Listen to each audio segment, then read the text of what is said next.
안녕하세요. KB증권 윤유림입니다. 오늘은 최근 미국 국채 금리의 현황 및 전망에 대해서 얘기해보는 시간 갖겠습니다.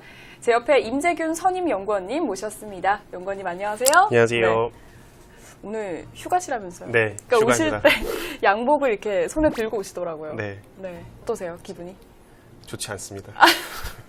그래도 열의를 가지고 오셨잖아요. 그렇죠. 그렇죠. 네, 오늘 열심히 한번 잘 해보는 네. 걸로 네. 화이팅 하면서 오늘 주제 한번 들어가 보도록 하겠습니다. 네. 최근에 미국 국채 10년물 금리가 0.5%까지 하락했다가 좀 소폭 반등했단 말이에요. 네. 왜 그런 거예요? 미국 금리가 0.5%까지 하락한 이유에는요. 첫 번째 이제 코로나19로 인한 경기 둔화 우려와 미 연준의 완화적인 정책으로 이렇게 미국 금리가 0.5%까지 하락을 했습니다. 그리고 이제 이후에 지난 8월 초에 미국 재무부에서 8월부터 10월까지의 채권 발행 계획 발표 이후에 미국 국채 금리의 하단이 소폭 높아진 것으로 보고 있는데요. 팬데믹 이후 미 재무부는 T-빌 등 단기물을 국채를 발행을 했는데 8월부터 장기물의 발행을 늘린다라고 발표했기 때문입니다. 이와 함께 미국의 7월 미국 소비자 물가가 소폭 반등하는 등 미국에서의 물가 상승 움직임도 포착되고 있기 때문입니다.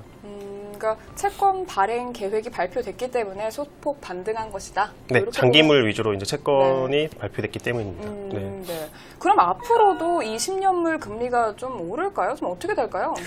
일단 저희는 미국채 10년물 기준으로 저점은 확인된 것으로 보고 있고요. 연말까지 0.6에서 0.7% 내외에서 등락을 할 것으로 판단하고 있습니다.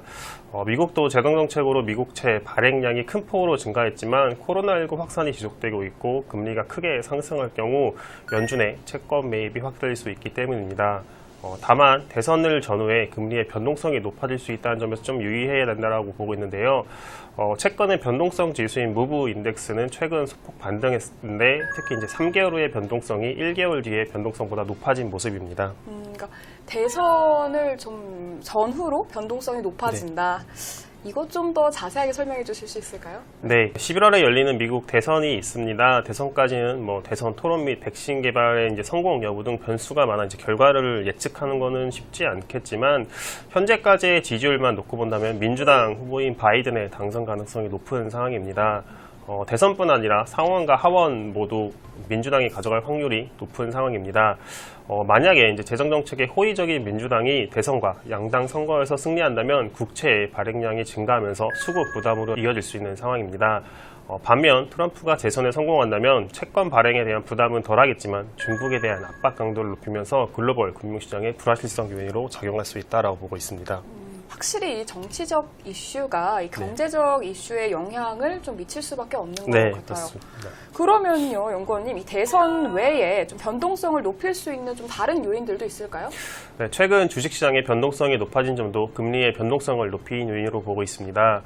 연일 사상 최고치를 기록하던 나스닥이 급락했습니다. 이유가 펀더멘털이 아닌 소프트뱅크의 옵션 매매로 인한 급락으로 밝혀졌으며 지난 3월 주식시장의 폭락과 달리 하이힐드 스프레드가 확대되지 않은 점은 다행이라고 보고 있지만 이번 급락은 주식시장의 높은 밸류에이션에 대한 부담도 보여준 것으로 보고 있습니다. 또한 연말이 다가오고 있는 점도 좀 우려되는 상황인데요. 올해는 이제 팬데믹으로 인한 중앙은행들의 금리 인하로 시장금리가 크게 하락을 한 상황입니다. 대선 등 불확실성이 존재하는 가운데 올해 목표 수익률을 달성한 기관들이 다소 빠르게 북클로징에 나선다면 거래량이 낮아지면서 변동성을 높이는 요인으로 작용할 수 있다고 보고 있습니다. 북클로징. 이게 뭔가요? 이제 기관들 같은 경우는 보통 이제 연간 목표 수익률을 설정을 하는데요. 연말로 가면 갈수록 이제 수익률을 달성한 기관들 같은 경우는 이제 매매를 하지 않는 거죠. 이제 말 그대로 그냥 이제 장사를 안 하는. 접겠다. 네, 장사를 접겠다. 연말까지 괜히 이제 조금 더 수익률을 얻기 위해서 매매를 하느니 그냥 그런 불확실성을 없애고 그냥 수익률을 확정 짓겠다라고 하는 겁니다. 그래서 보통 미국 같은 경우는 연말에 이제 휴가를 가기 때문에 특히 거래량이 이제 좀 낮아지는 경향이 있고요. 또 이제 세금 관련돼서도 이제 좀 다소 거래량을 이제 북클로징하는 경향이 있는데 이번 대선으로 인해서 북클로징이 좀 다소 평균보다 이제 빨라질 수 있다라고 생각을 하고 있습니다. 그러니까 이미 목표 수익률을 달성을 했으니 네네네. 더 이상 하지 않겠다. 네, 맞습니다. 이런 거라고 생각되겠네요. 네, 알겠습니다. 그러면 그 금리 변동성 요인을 좀 정리를 해보면 대선 그리고 주식시장의 변동성을 좀 원인으로 볼 수가 있을 것 같아요. 맞습니다. 그렇죠? 근데 좀 뭐니 해도 앞에서 그 백신 얘기하셨잖아요. 네. 이 코로나 백신 개발도 만약에 된다면 네. 그렇죠? 이것도 관과할 수가 없을 것 같아요. 네, 맞습니다. 코로나 백신, 제가 백신 담당 전문가는 아니기 때문에 네. 이거의 개발 여부와 성공 여부에 대해서는 말씀을 드리기는 좀 어렵지만은 일단은 백신이라는 것 자체가 굉장히 성공 확률보다는 그 실패 확률이 높은 상황이고요. 물론 이제 글로벌리 전 세계 제약 회사들이 이런 백신 개발에 뛰어들고 있다는 점에서는 긍정적이라고 보고 있습니다. 근데 다만 이제 백신이 개발됐을 경우에 이제 이런 미 연준이라던가 미국 쪽 정부에서의 이런 부양 정책, 통화적이든 재정적이든 이런 규모가 축소가 될 수 있다라는 움직임이 나타날 수 있어가지고요. 이 또한 이제 금리의 변동성을 높이는 요인으로 작용할 수 있다라고 보고 있습니다.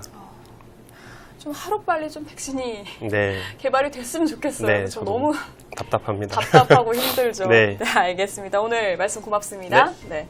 네, 지금까지 최근 미국 국채 금리의 현황 및 전망에 대해서 좀 짚어봤습니다. 좀 더 자세한 정보가 궁금하시면 이 하단 링크를 클릭하시면 바로 보고서로 연결이 되니까요. 참고 부탁드립니다. 네, 오늘도 시청해주셔서 감사합니다.